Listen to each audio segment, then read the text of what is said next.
Bueno, pues muy buenas tardes a todos, bienvenidos a la Bacería La Cañadilla, a este ciclo de charlas de mesa redonda que cumple este año su 10ª edición. Y bueno, queríamos traer unas charlas un poco atrevidas, tratándose esto no deja de ser un bar donde paran muchos cofrades, donde hay mucha gente de cofradía, pero queríamos traer unas charlas donde ahondáramos un poco en la historia de nuestra Semana Santa y de nuestras cofradías, ¿vale? En primer lugar tenemos que justificar a Rafa Ríos, que era el tercer ponente que iba a estar en esta charla y que desafortunadamente pues bueno, tenía un compromiso que no podía faltar porque salía de capatán en una historia hoy y no puede acompañarnos. Entonces nada, desde aquí me manda su disculpa por no poder participar en esta mesa. Y nada, me acompañan pues dos historiadores cañaillas en esta mesa redonda que se llama La Semana Santa de la Isla contada por historiadores. Y bueno, tengo aquí a dos historiadores de San Fernando, dos jóvenes historiadores de San Fernando, ambos licenciados en Historia, con un máster en Patrimonio.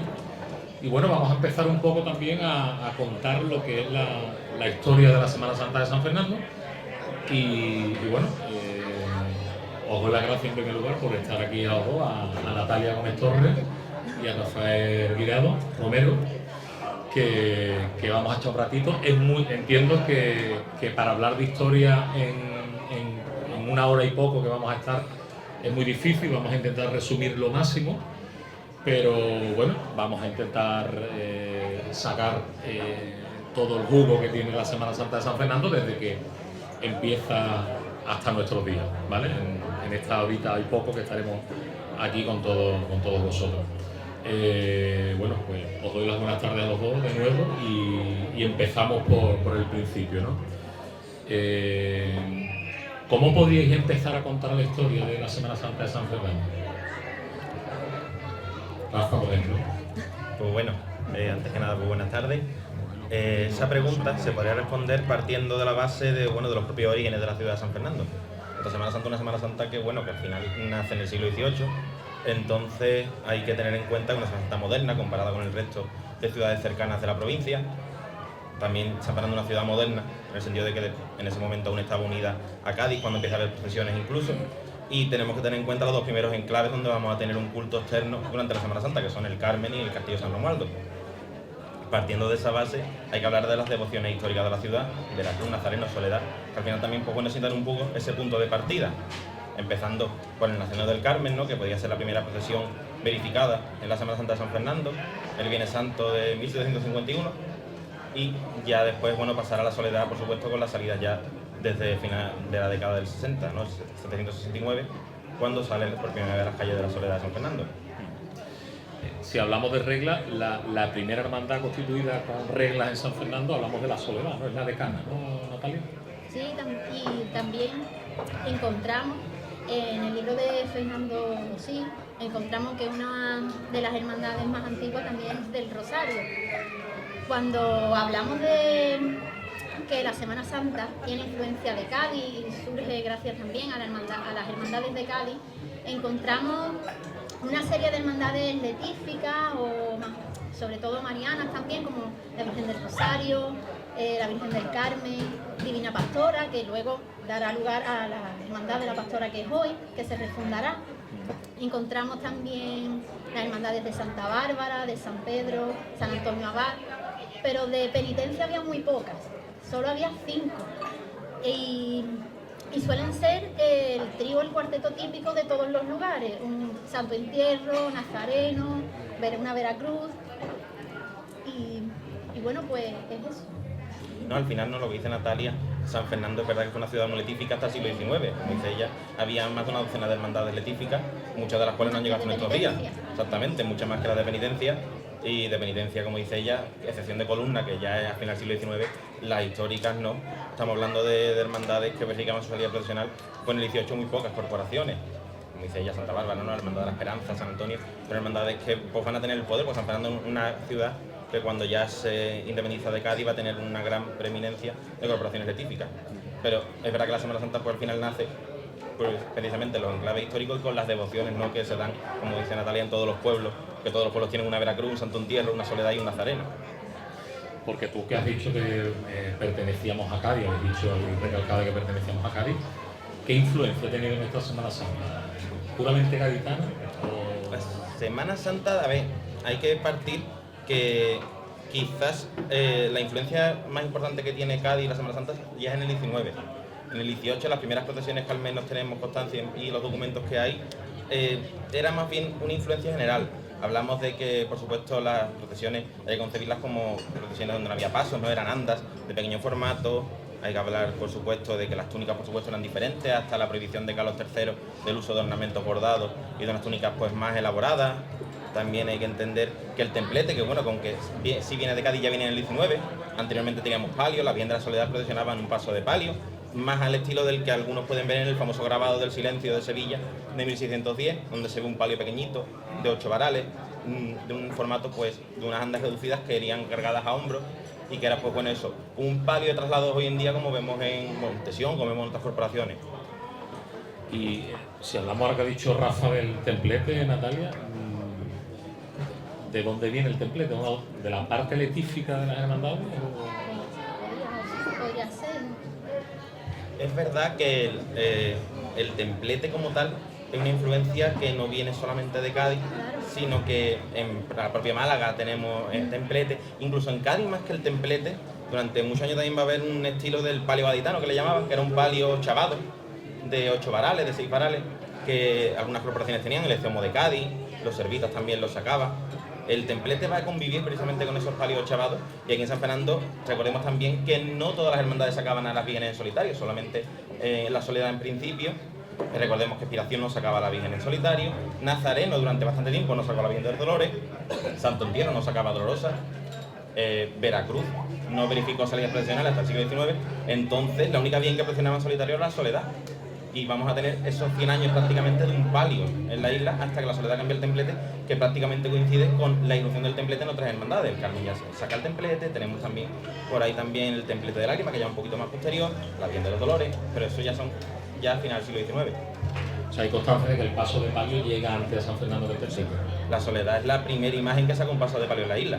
Eso es un hecho que está constatado con documentación y el propio inventario de la Hermandad de la Soledad describe ese paso de palio al detalle con los varales, los elementos, las estrellas de hojalata en el techo, los faroles, la candelería, la peana, el propio manto corto bordado, todo. Tipo Dolores de Servita de Carmona, por ejemplo. Algo así, exactamente, algo así tendría la Soledad. Y curiosamente no el elemento de la estrella de hojalata, que es una cosa que la estrella va a estar presente en la Soledad desde el siglo XVIII hasta nuestros días. ¿Cuál crees que es el periodo más importante, históricamente hablando, cuál crees que es el periodo histórico más importante de la ciudad? Ahora mismo, pues haciendo un resumen o un repaso de eso desde el siglo XVIII hasta aquí, es verdad que hay que decir que en San Fernando ha habido etapas donde ha habido más auge y menos auge de la Semana Santa. Encontramos momentos, en la etapa isabelina, por ejemplo, que no destaca tanto. Con la época de la restauración borbónica, a lo mejor un poco más, pero sobre todo desde la dictadura de Primo de Rivera sí va a haber más auge también. Encontramos, por ejemplo, que durante la época de la República no se van a fundar hermandades. La vida interna sí se lleva, se hace cultos internos, pero no hay tantas procesiones. Es más, hay constancia de que la Virgen del Carmen sale en 1934 y en el 35 sale con un nazareno. Entonces solían muchas veces, había veces que en enero así le preguntaban a las hermandades hasta incluso si iban a salir o no ese año. Claro, bueno, en el 35 la histórica salida de la Veracruz de la Segunda República precisamente viene aparejada, como dice Natalia, por la situación política. Aunque quizás la etapa que más influye a la Hermandad de San Fernando sea el primer tercio del siglo XX. Antes de la dictadura de Primo de Rivera incluso, los grandes dirigentes que van a tener las hermandades de San Fernando van a marcar el esplendor de las corporaciones. Todas las hermandades de San Fernando, las históricas que estaban fundadas, sobre todo a partir de mediados de la década de los 10, van a experimentar un esplendor importante. La Veracruz vuelve a salir después de 9 años sin salir, Columna vuelve a salir, Nazareno tenía un esplendor, 5 pasos en las calles, Expiración. Hablamos de una etapa que quizás sea la más bollante en esa primera época para las hermandades de San Fernando. que como se interrumpe en esa Segunda República y ya sí, bueno, ya con la posguerra no, las hermandades van poco a poco, aunque sin mantener aún quizás el esplendor que habían tenido en antaño. Sí, porque al fin y al cabo, después de una vez que acaba la República y la posguerra, también hay un cambio de obispo en Cádiz, llega Tomás Gutiérrez y entonces es mucho más proclive a que se vayan fundando hermandades, y el claro ejemplo lo tenemos en la Hermandad de los Afligidos, que se funda en el 39, y a partir de ahí van surgiendo más hermandades, en el Ceomo, en el 55 y hasta lo que vamos llegando hasta el día de hoy. Mossi cuenta mucho en sus libros que hay hermandades que están un periodo sin actividad. ¿Eso quiere decir que el carácter militar que tiene San Fernando puede marcar el ir y venir de las hermandades? Es decir, la propia historia al final, no solamente a nivel local, sino a nivel nacional. Hay episodios en la historia nacional que afectan a las hermandades. En el siglo XIX tenemos precisamente la época napoleónica, de la ocupación napoleónica, que afecta a nuestras hermandades. Solamente verificamos la salida de la Soledad en los años de la ocupación napoleónica. Tenemos la desamortización de Mendizábal, que afectó, pues, por ejemplo, exactamente, la rebelión de Espartero. Tenemos la Primera República. Son episodios que también afectan a las hermandades y, por supuesto, la presencia militar también influye, pero influyen más incluso que en la vida de las hermandades, en la economía de las hermandades. Recordemos que la crisis de Cuba aquí en San Fernando se vive de forma muy especial. Bueno, el Carmen preside la famosa misa de campaña, ¿no?, para el envío de los militares a Cuba, pero las hermandades se ven mermadas con la crisis que asola España, sobre todo por la crisis militar también que va a haber derivada de esa pérdida de las últimas colonias de ultramar. Eso quiera que no, pues... Sí, al fin y al cabo San Fernando siempre ha estado vinculado a la historia naval y militar que impulsaron los Borbones desde el siglo XVIII, y es cierto que en el momento en el que esa política naval tiene o sufre un declive, eso se ve afectado, porque al fin y al cabo las familias de Guardia Marina y demás son los que también van a estar al frente de muchas juntas de gobierno de hermandades, y encontramos a altas personalidades ilustres de la política nacional que están aquí en San Fernando, como Pumanzón, Sánchez Cerquero, el abuelo de Espínola, encontramos ya el apellido desde ahí, y se va rastreando esa familia. No, hombre, como tú dices, por supuesto la presencia militar es importante, porque hay hermandades que solo van a estar dirigidas por militares hasta bien entrado el siglo XX. El caso más claro, aparte del Carmen, es la Hermandad de la Aspiración, que solamente tuvo directivos militares oficiales de la Armada hasta mediados del siglo XX, cuando pueden entrar personal civil en la Junta de Gobierno, precisamente a raíz de la posguerra y de la reformación que tiene la Hermandad en aquellos años. Pero como dice ella, precisamente el abuelo del cardenal Marcelo Espínola fue prioste, hoy en día hermano mayor de la Hermandad de Aspiración, y junto a muchos otros oficiales ilustres de la Armada, pues al final también dieron ese importante peso a San Fernando en el sentido militar. Al que has dicho prioste, los términos y demás a la hora de nombrar la Junta de Gobierno, los cargos y demás, el pertenecer al Reino de Sevilla, ¿no?, que pertenecía a toda esta zona, ¿no?, a la hora de nombrar los cargos incluso se nombraban todos por igual, ¿no? O sea, es que la nomenclatura, no hay diferencia. Hay cargos que son de reciente creación. El nombre de mayordomo es un nombre que aparece en la Junta de Gobierno ya al principio del siglo XX. Antiguamente el cargo de mayordomo era un cargo que estaba unido, pues, a la figura del tesorero, exactamente, el albacea, el alguacil, depende de diferentes terminologías, que eran encargados no solamente de las cuentas de la hermandad, sino de ese mantenimiento del patrimonio de la corporación. Mayordomo, por ejemplo, aparece en los estatutos famosos de la Veracruz del año 18, que son referencia, ¿no?, para muchas hermandades, y es la primera que aparece esa figura, por ejemplo, en unos papeles de una hermandad de San Fernando. Igual que el término prioste era el término que se usaba para hermano mayor en muchas corporaciones, Piración, Carmen, Soledad, tienen esa figura del prioste, y ya el nombre hermano mayor es una cosa que aparece ya, pues bueno, ya a final del siglo XIX, principio del XX también.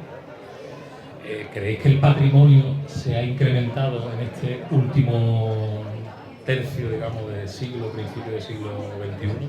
Sí, porque a finales de este siglo es cuando se empieza a contemplar que las hermandades isleñas empiezan a tener un especial interés por su estética. Y entonces cuando empiezan a hacer encargos a Sevilla también, a Cádiz. Bueno, en Cádiz hay un ejemplo, ¿no?, de que existía en la década de los 30 la figura del asesor. Por ejemplo, encontramos la figura de Juan Pérez Calvo, que me hubiera gustado que Rafael hubiera estado aquí hoy, porque publicó un artículo en 2004 sobre él. Me hubiera gustado que él hubiera hablado de él, pero las juntas de gobierno tenían a un asesor al que le decían quiero hacer esto y eran los que contactaban con los talleres. A día de hoy ya esa figura se ha perdido, pero es verdad que se suele apostar mucho por los talleres sevillanos, porque casi todas las hermandades de San Fernando suelen caracterizarse por un estilo neobarroco, como en Sevilla. De hecho, la figura del asesor se atribuye muchos pasos, por ejemplo, aquí en San Fernando, Juan Pérez Calvo cuando no los tallaba. Bueno, sí, a Pérez Calvo le debemos el primer paso dorado, el paso de los afligidos, ¿no? En el año 60. Precisamente no lo que decía Natalia, Pérez Calvo en afligido en Cádiz era muy importante, ¿no? Con el paso de las Trucis. Pero es verdad que hay asesores, incluso propios miembros de la Junta de Gobierno fungían como asesores y contactaban con los talleres. Recordemos, pues bueno, aquí muchos recordarán al general Olivera, ¿no? Aquí en San Fernando, un cargo militar importante al final de la Guerra Civil, que su hijo precisamente, Olivera Manzorro, pues será ese asesor que tendrá la Hermandad de la Aspiración en la transformación de la Hermandad, abandonando el nombre de Dolores por Esperanza, instituyendo un besamanos a la Virgen, mirando un poco lo que se estaba haciendo, pues precisamente en la capital hispalense y trayendo pues esas novedades a esta hermandad, ¿no? Del Jueves Santo. Y así también, por ejemplo, tenemos la Hermandad de la Veracruz, con una figura tan importante como es Alfonso García Anillo y Diego Berraquero. Hablamos, ¿no? Del padre de Alfonso y del abuelo de Alfonso Berraquero, que también fueron muy importantes en el asesoramiento artístico e histórico de la Hermandad de la Veracruz en aquellos años difíciles de la Segunda República. Entonces, al final, como dice Natalia, una figura que sí que va unida, puede ser tanto externo como parte de la propia Junta de Gobierno, que muchas veces pues, era alguna persona, ¿no? Que se formaba, que a lo mejor pues, conocía un poco más de la frontera, y una cosa que después veremos más adelante, ¿no? Recordemos a José Macías en Afligido, ¿no? Que será un poco como ese estandarte, ¿no? De la corporación. Una figura que se ha creado en el siglo XX, como es el asesor de la hermandad, que marca un poco, ¿no? La línea, una persona más estudiada, ¿no? Claro, bueno, sí que... O que mirabas a otro sitio. Que había visto, ¿no? Un poco lo que había fuera de la frontera, aunque muchas veces es verdad que los cambios que se hacían, sobre todo en San Fernando, la influencia sevillana, es verdad que a ciertas ocasiones fue algo no negativa, pero sí permitió que se perdieran ciertas cosas que le daban un encanto especial a la Semana Santa de San Fernando, cosas que se han perdido y que sería idóneo, ¿no? Recuperarlas, por supuesto. También ahí es donde cada hermandad, ahí en ese momento se empieza a plantear si el patrimonio que está adquiriendo a lo mejor va con la línea de su hermandad y de su patrimonio. Y entonces es cuando empieza a decir, a lo mejor a mí no me pega un paso así o claro, un palo así. hay hermandades que cambian su línea precisamente Claro. en esos años. Y es ahí donde deciden qué imagen quieren dar a la población. ¿Y por qué creéis que pasa eso? Porque siempre estamos en ese proceso evolutivo que no encontramos muchas veces en nuestros sitios, en la historia. Pues yo pienso que al final la influencia de Sevilla tiene una contraparte positiva y negativa. Positiva porque nos permite, ¿no? Adquirir ciertos elementos que son beneficiosos y por supuesto ayudan a engrandecer el patrimonio, pero negativa porque al final también un poco esa influencia y esa moda que se fue generando por diferentes épocas han hecho que ciertas hermandades pues quizás hayan tenido que ir pues cambiando su estilo en la calle con respecto a las modas que se iban imperando en cada época, los sonos florales, los movimientos musicales, la forma de presentar los titulares, todo eso son cosas que pues han ido cambiando con las propias décadas porque la propia Sevilla también ha ido cambiando. Entonces también ahí las hermandades se han ido adaptando con un poco más de retraso con respecto a la capital, pero sí intentando buscar pues estética, ¿no? Un poco que se mantenía en la Hispalencia. Siempre miramos allí, ¿no, Natalia? Sí, se suele mirar a Sevilla porque al fin y al cabo es una de las Semanas Santa cumbre y ejemplo. Entonces, es la Semana y la Santa. historia, ¿no? También, claro, la historia entonces también. se intenta buscar influencia y aprender. Lo que sí hay que también luchar también por no perder lo nuestro. Si tenemos algo que nos caracteriza, tampoco hay que ocultarlo. Y bueno, es verdad que ya va llegando a finales del 20 esa época en la que ya no solo se van a hacer encargos en Sevilla, sino que también se apuesta por autores locales. Me ha gustado mucho cuando ha mencionado a Berraquero, en la época del boom donde se confía en la gente local y es un claro ejemplo de ello. Bueno, claro, tenemos talleres tanto locales como de la propia provincia. Recordemos las hermanas carmelitas de Jerez que trabajan para el bordado para la zona de aquí, el Colegio San Martín de Cádiz, tenemos, bueno, ya la hermana Matute, Alfonso, Claro. Tenemos muchos artistas. Empieza aquí a surgir No, sí, en la localidad. Al final es la década de los 60 cuando empieza la apuesta, aunque ya tenemos antecedentes, porque bueno, recordemos el Paso de la Soledad hecho aquí en San Fernando por la dirección de Oliva Marcón. Que ha trabajado mucho. Exactamente. El Paso de Expiración, que es de final, las andas, primitivas son de final del siglo XIX, aunque con reforma llegan hasta nuestros días, estamos hablando de 150 años de un paso hecho aquí en San Fernando también, que al final también es una cosa interesante que nos permite apreciar la... Puede ser el paso más antiguo, ¿no? Es el paso más antiguo que procesiona. Poca gente lo sabe. Es verdad que Fernando en su momento lanzó esa pista, pero comprobando, ¿no? Y siguiendo la pista de las actas de la Hermandad de la Aspiración, se aprecia, ¿no? Que el paso de la Veracruz, pues, de la Veracruz de la Aspiración, con reformas, por supuesto, importantes, hechas, sobre todo en los años 40, que fueron realizadas, pues se mantiene como el paso más antiguo procesional, seguido, ¿no? Por supuesto, pues como el paso de la Soledad, que estaremos hablando del siguiente, ¿no? Que sería más antiguo de los que procesionan en nuestra Semana Santa, quitando por supuesto a la Pastora de las Glorias, ¿no? Que tiene ese famoso paso de José Gil, ¿no? Con diseño de Acame. Habéis mencionado a Alfonso Berraquero, creo, ¿no? Desde mi punto de vista, que es el gran creador de la Semana Santa, ¿no? Después de la posguerra, ¿no? Alfonso es un imaginero muy interesante. Yo particularmente, ¿no? Y yo creo que muchos coincidirán conmigo, es el heredero más fiel que pueda haber de la obra de Luis Ortega Bru. Sí. Precisamente. Su único discípulo. Reconocido, exactamente. Entonces, ¿no? Como pasa muchas veces con Luis Ortega Bru, con Alfonso, ¿te gusta su obra o no te gusta? Es una cosa que no tiene medias tintas, es una cosa que es muy clara y tiene unas formas, ¿no? Tan particulares que ciertamente, pues, hay que analizarla, y Alfonso, por supuesto, hay que analizarla en su contexto, y muchas veces, ¿no? Cuando se habla de sus cosas, pues su luz y su sombra, pues se habla de él en el presente. Cuando hay que hablar de Alfonso, pues en el contexto en el que vivió, las hermandades con las que trabajó y todo lo que le rodeó. Y recordemos que Alfonso pues trabajó muchas veces de forma desinteresada por nuestras hermandades, sin cobrar dinero alguno y haciendo muchos favores a veces a las corporaciones. Igual que pues muchos otros artistas aquí en San Fernando que han trabajado pues de forma desinteresada por nuestras corporaciones, y al final pues bueno, también haciendo lo que podíamos hacer en ese momento, pues buscar una forma de ir mejorando, ¿no? Y cambiando el patrimonio que en este momento teníamos, que era un patrimonio de la posguerra, muchas veces en algunas hermandades algo precario, más simple, pasos en líneas rectas, insignias más sencillas. Estamos hablando pues de los años de la posguerra, que aquí en San Fernando se notaron mucho, sobre todo cuando la escuela naval se va de la isla, y con ello también se pierde una parte importante de la presencia militar de San Fernando. Y hace poco me hacía una comparación, Natalia, que decía que Alfonso Berraquero era como Castillo Lastruzzi para Sevilla, ¿no? Sí, puede ser. El gran constructor, renovador. La Semana Santa de San Fernando le debe mucho. Claro que sí, porque no se puede considerar. Pero también es verdad, la suerte que tiene San Fernando, que también nunca debemos olvidar que Alfonso al final es un eslabón de una cadena de escultores que han trabajado para nuestra ciudad, y por supuesto sin olvidar la importante labor que hicieron aquí los escultores que trabajaban en el Arsenal de la Carraca. Ya hemos hablado precisamente del Arsenal, y el Arsenal es muy importante para entender la Semana Santa de San Fernando. Precisamente las hermandades históricas de San Fernando, parte de los titulares de esas hermandades vienen de esos talleres del Arsenal de la Carraca, ¿no? Con la figura de Cirartegui, por supuesto, su suegro Samuel Howe, otros escultores, ¿no? Que trabajaron para el mismo, y que al final también pues, nos demuestran que, bueno, es una estructura interesante la que se hace en el Arsenal de la Carraca, con esa transición del barroco al neoclasicismo que vemos en las obras, pero que mantiene un poco ese dramatismo, como se ve, por supuesto, en el Cristo de Aspiración, lo que quizás sea pues, una de las obras de referencia de nuestra Semana Santa, que mantiene, pues bueno, ese patetismo, ese dramatismo tan impactante que tiene.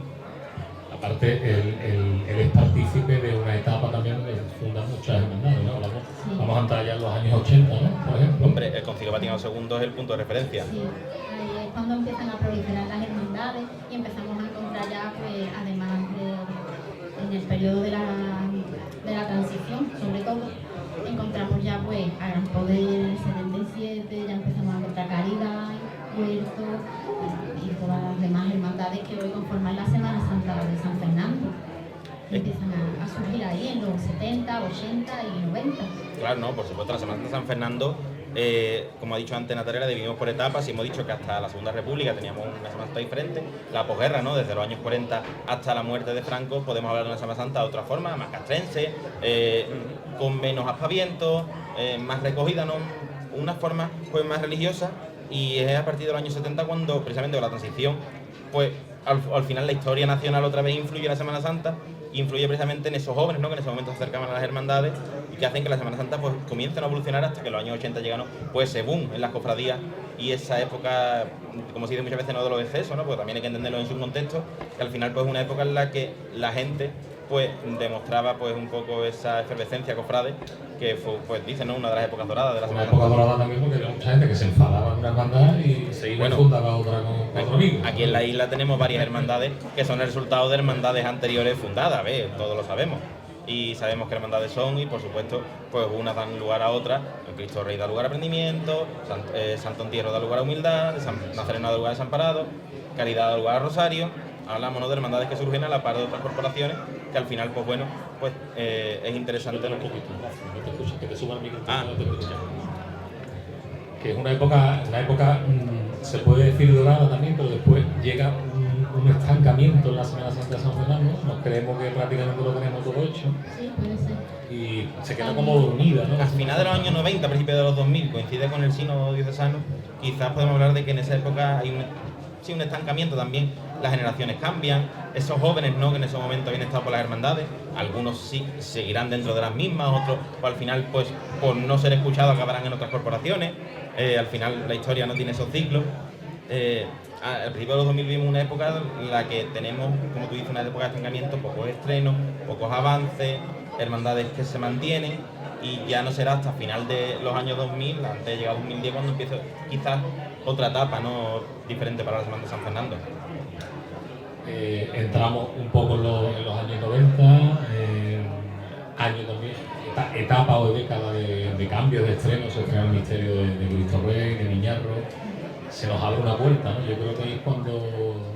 Los años 90 es la década de los misterios, como tú dices.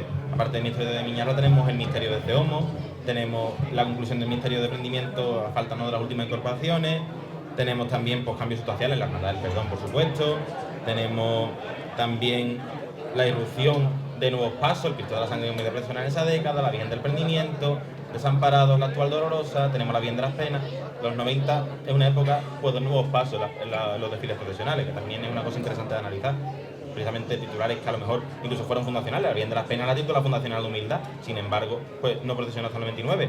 O precisamente Desamparados, que tenía una antigua imagen letífica como las Mercedes, cambia, ¿no?, a esa imagen por su Dolorosa y ya saca la Dolorosa y posteriormente al Cristo de la Sangre, o la Virgen del Buen Fin, que también pues, procesiona en esos años 90. Una Semana Santa muy cristífera, ¿no? Una Semana Santa que la influencia a diferencia de otras ciudades que son más marianas y una imagen de la Virgen incluso ha salido antes que Cristo, aquí somos de muchos años, ¿no? Se puede decir que ha habido un cambio.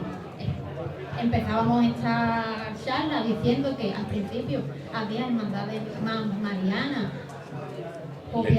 letíficas, de gloria, basadas en hermandades de Cádiz, como la Virgen del Rosario, ¿no?, la Virgen del Carmen, de la Pastora, ¿no?, todas esas vocaciones marianas, y sin embargo hay más producciones cristíferas después.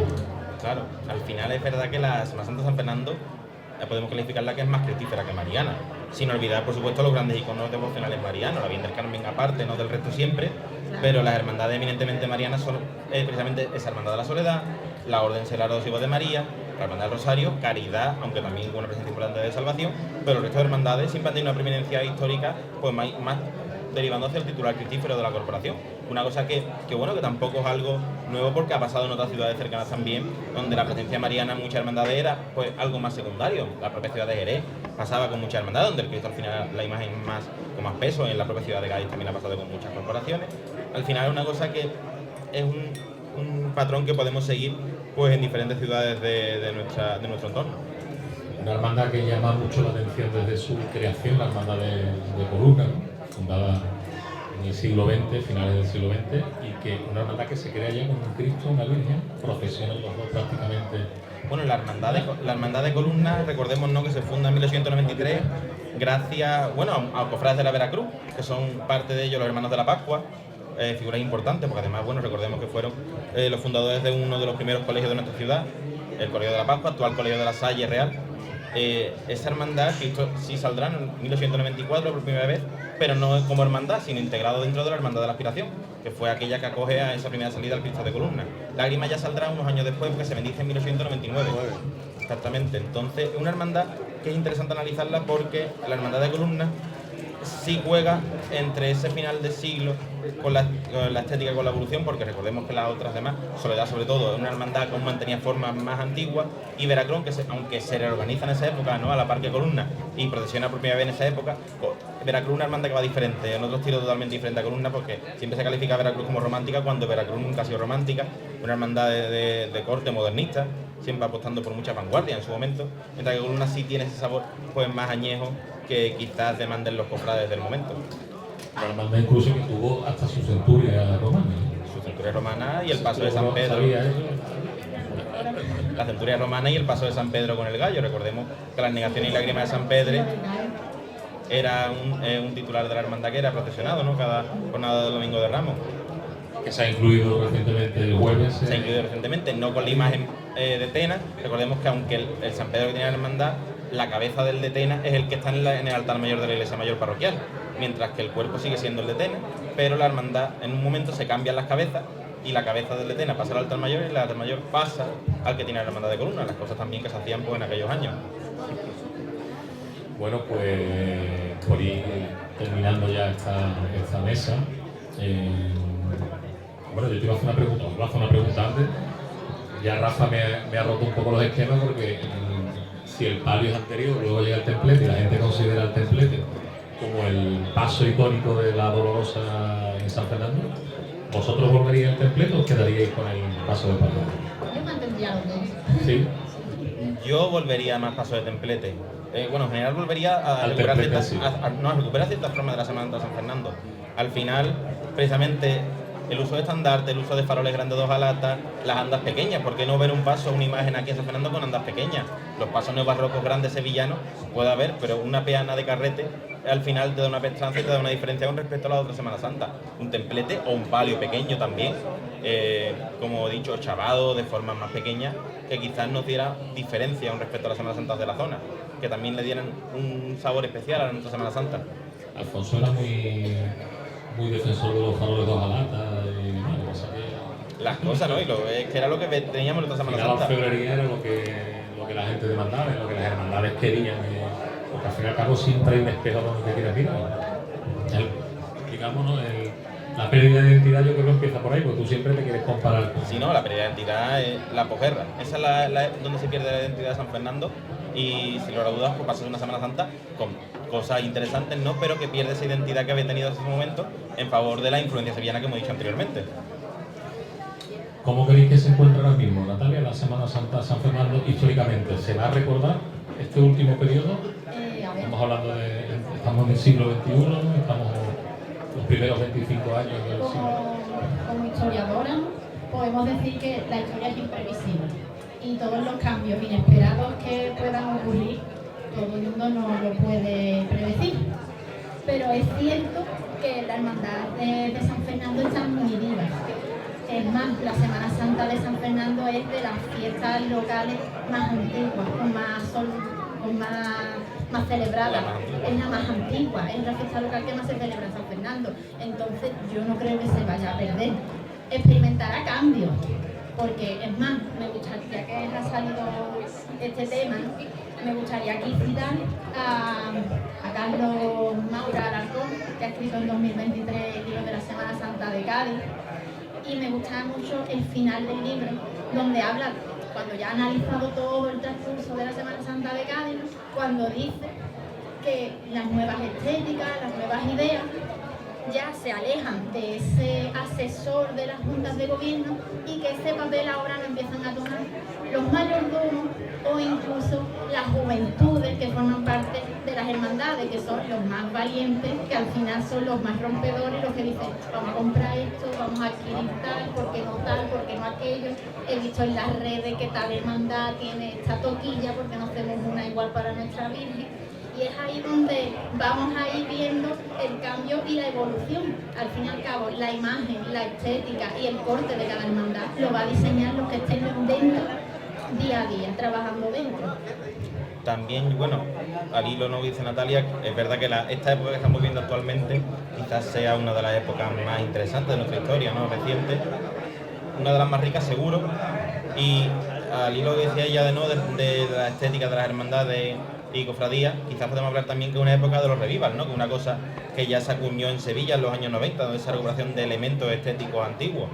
Yo, por ejemplo, le invito ahora a que vean al Cristo de la Veracruz, por ejemplo, que está colocado con las antiguas cantoneras, con el faldellín, con con el pelo natural cayendo hacia adelante, la corona de espinas antigua. Eso al final también es lo que le da un poquito también de un toque interesante. Cuando vemos a la Virgen de los Dolores Nazareno con sus manos entrelazadas, como fue concebida, o a la Soledad con sus manos entrelazadas, como fue concebida. Al final son detalles estéticos que quiera que no también marcan una cierta diferencia para nuestra hermandad y que son cosas que hoy en día sí se podrían conseguir. Era la siguiente pregunta que os iba a hacer. ¿Creéis que debemos mirar a la historia o a nuestro pasado? Sí, siempre. Totalmente. De hecho, está muy de moda, ¿no? Mirar Es que a altares de culto, mirar incluso a la Natalia la Dolorosa. A la propia corporación en la calle y hermandades que quizás que aún no se han encontrado o que no han podido, han tenido problemas a nivel interno o que hayan tenido situaciones un poquito difíciles, que quizás lo que deben hacer es precisamente mirar su historia, porque muchas veces pensamos que, no hablo de la historia de hace 40 o 50 años, pero las hermandades de hace... En tu hermandad, por ejemplo, en Gran Congreso, Bueno, muy siempre, joven, pero sí, siempre hay siempre que se puede... saber de dónde partimos para Exacto. saber hasta dónde queremos y llegar. dónde vamos, ¿no? Claro. Saber de dónde venimos Y para dónde cómo vamos. queremos llegar. Exactamente, y que hay formas además que son perfectamente recuperables en la estética de nuestra hermandad y cofradía, como dicen el atavío, y incluso hablando de insignias, hablando de pasos procesionales y hablando de la puesta en escena del cortejo en las calles de la ciudad. Bueno, pues ir acabando esta mesa redonda, porque ya decimos que es muy difícil en una hora, ¿no?, hablar de toda la historia de la Semana Santa de San Fernando. Vamos a hacer un análisis. ¿Dónde creéis que estará la Semana Santa de San Fernando dentro de 100 años? Yo creo que la Semana Santa siempre está reinventándose, siempre va a estar en construcción, siempre va a haber proyectos, siempre va a haber estrenos, siempre va a haber gente dispuesta a trabajar por ella. Y creo que no va a hacer falta luchar mucho, porque siempre la devoción y la religiosidad popular ha caracterizado a San Fernando desde siempre. Esta época, como he dicho antes, puede ser una de las épocas más ricas, ¿no?, para nuestra hermandad y cofradías, pero como dice Natalia, al final las hermandades se han reinventado desde que se fundaron y van a seguir reinventándose, porque al final también la propia evolución de la historia, al final siempre tenemos que entender que nuestras hermandades son testigos de nuestra historia local y al final la propia ciudad de San Fernando ha ido evolucionando de la mano de sus cofradías y la cofradía de mano de la propia ciudad. Entonces, conforme vaya evolucionando también la ciudad y conforme vayan evolucionando los tiempos y la sociedad, irán evolucionando nuestras hermandades y cofradías. ¿Creéis, ya por ir terminando, una pregunta más, un par de ellas más, ¿creéis que a los cofrades hace falta saber más de la historia? Sí. A los miembros de las cofradías. Totalmente. Contarle, mira, esto viene de aquí, estamos aquí. Las hermandades. Deberían conocer al final su pasado, porque al final deben saber de dónde viene su hermandad, deben saber por lo que ha pasado, por lo que no ha pasado, su avatar histórico, los titulares que han tenido. Son detalles que al final la propia estética de la hermandad quizás también, ¿no? Y no solamente hace falta explicarlo, sino muchas veces las hermandades que son más recientes tienen la suerte de poder tener un archivo fotográfico que les muestra un poco la evolución de la propia corporación, que al final es muy interesante que los más jóvenes, pues también, incluso los más jóvenes, conozcan pues de dónde venimos, ¿no?, como decía antes Natalia. Habéis dicho antes que en San Fernando la Semana Santa es la fiesta grande, pero no se termina tampoco de definir eso muy claramente. A ver, es Porque aquí cierto. queremos ser feriantes, queremos ser carnavaleros, queremos ser todo, y todo no se puede ser, toda la fiesta no va a ser grande, ¿no? Es cierto que en los años 60 hay un auge del turismo y entonces se intenta dar una visión turística y nueva de la Semana Santa. Encontramos en el año 68 como ya surge la Junta Oficial de Cofradía para unificar y darle como un poco de orden al mundo cofrade, que ya en el 85 pasa a ser Aunque Consejo de hay Hermandades. un antecedente directo de esa Junta Oficial de Cofradía, que es la Junta General de Procesiones, que en los años 20, en el 24, se forma y se integran algunas, no todas las hermandades, porque algunas se niegan a integrar esa Junta General de Procesiones, pero Están sí. llegan por libre. Exactamente, algunas iban por libre, que una cosa que también se ve en Jerez con la Unión de Hermandades. Recordemos que el Nazareno no se integra a la Unión de Hermandades cuando se funde, ellos iban por libre los primeros años, y en San Fernando pues pasó que solamente Nazareno, Columna, Expiración y Veracruz integraran esa Junta pues general de procesiones en esos años 20, que estaba formada por los hermanos mayores de cada una de las corporaciones. Era un consejo de hermandades. Era un consejo de hermandades, que es el antecedente directo de la Junta Oficial de Cofradía, que es una cosa pues muy interesante. Además tenía subvención para las hermandades, organizaba los desfiles procesionales. Que ha podido cumplir los 100 años prácticamente. El antecedente directo sí, ha cumplido ya los 100 años. Es una cosa que se analiza viendo, yo en el caso de las actas de la Veracruz, que es las actas que más he analizado, se analiza precisamente ¿Y ese eso proceso. por qué se pierde? ¿No? Pues se pierde precisamente por la instalación del régimen de Franco y esa militarización de la Semana Santa de la posguerra, como hemos dicho, pues da el trasto un poco la Segunda República, los tiempos convulsos, pues hacen que se pierda ese organismo, ¿no?, de las hermandades, que al final, pues bueno, ya se recuperará cuando coincida, como dice Natalia, los años 60, que fue la etapa del aperturismo, ¿no?, en España, y fue la etapa del turismo, ¿no?, el lema de Spain is different, ¿no?, precisamente, que se abanderaba en aquellos años, que hace que la Semana Santa, no solamente de San Fernando, sino de todas las ciudades de España, se abra al extranjero, a través del noticiero documental, no del Nodo, y a través de muchísimos documentales de prensa extranjera y de medios de comunicación extranjeros que vendrán a España a grabar, a hacer fotografías esa Semana Santa para mostrarlas en revistas y en cadenas de televisión por todo el mundo. Creo que lo que has dicho antes de la historia, de conocer nuestra historia, lo que habéis comentado anteriormente, creo que las hermandades se tienen que apostar, porque es muy triste que solamente se hable de historia en los aniversarios, ¿sabes? La Dolorosa cumple 50 años, cuando el Cristo tal, cuando hay un aniversario, solamente en esos momentos cuando se habla de historia. Y creo que la historia tiene que estar presente en el día a día y que todo el mundo conozcamos la historia de nuestra cofradía. Pues sí, ¿no? Al final... os dejo que reflexionéis vosotros y con esto si quieres terminamos.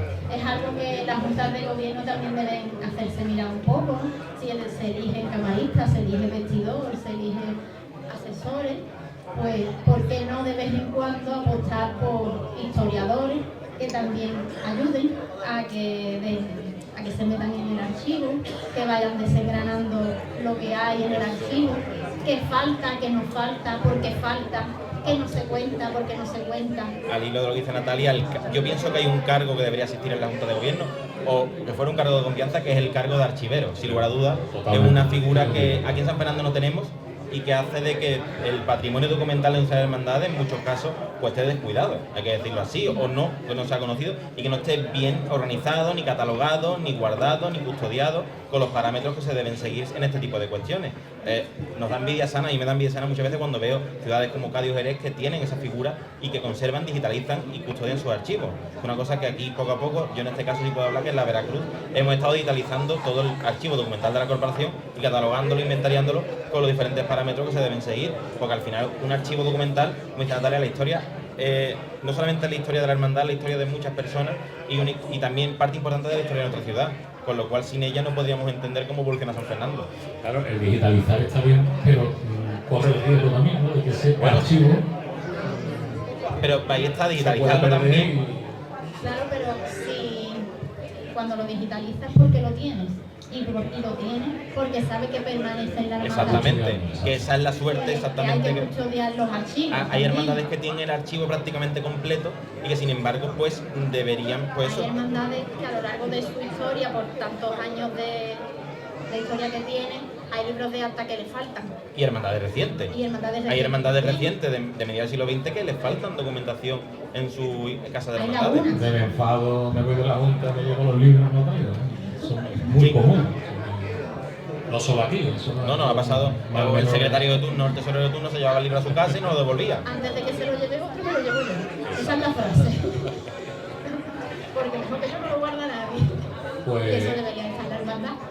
Yo estoy con vosotros dos. Creo que la figura del historiador, del archivero, creo que es una figura importantísima dentro de las hermandades, sobre todo para custodiar toda la historia, ¿no?, todo lo que ha escrito nuestros antepasados, y por supuesto creo que se tiene que mantener en valor. Natalia, un millón de gracias por haber estado aquí. Gracias a ti por acordarte de mí, por llamarme y darme la oportunidad de estar aquí hoy. Gracias, porque ya, como he dicho al principio de esta mesa, es de valiente sentarse aquí para hablar de historia, y vosotros lo habéis hecho, y con la juventud que atesoráis, que esperemos que estéis muchísimos años contando historia y por supuesto la historia de nuestra comunidad. Pues sí, muchísimas gracias. Historiadores y cañaillas y cofrades, pues sí. ¿Qué podíamos hacer? Muchas gracias, Natalia. Rafa, millones de gracias. Muchas gracias, Natalia. Bueno, pues ahora creo que a la feria La Cañadilla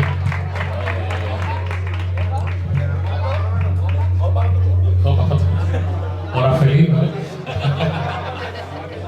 Ahora la feria La Cañadilla os va a hacer entrega, en este caso Lara y yo, porque ni está el gerente ni está la otra parte que compone la comisión de este ciclo cultural, como es Javi Padillo, Rafael López, y os voy a entregar un detalle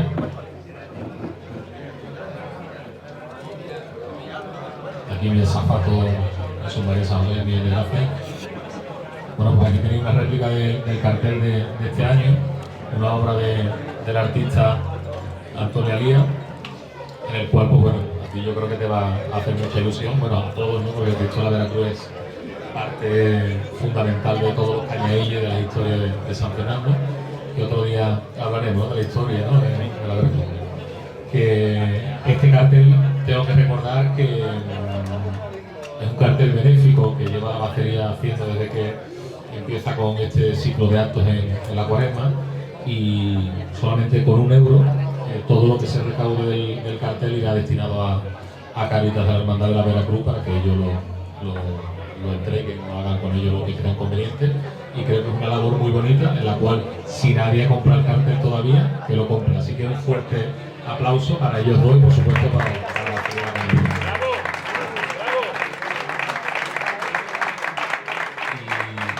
Y ya para finalizar, os recuerdo que el próximo sábado, víspera del pregón, sábado 5 de abril, pues tendrá lugar el pregón de la Bacería de la Cañeilla, la Semana Santa de San Fernando. Un pregón que cumple también su 10ª edición y que lo dará en este caso pues el periodista comunicador de San Fernando, Santiago Muñoz, y que a partir de las 9 de la noche pues estará aquí dando ese pregón de la Semana Santa en la Bacería de la Cañeilla.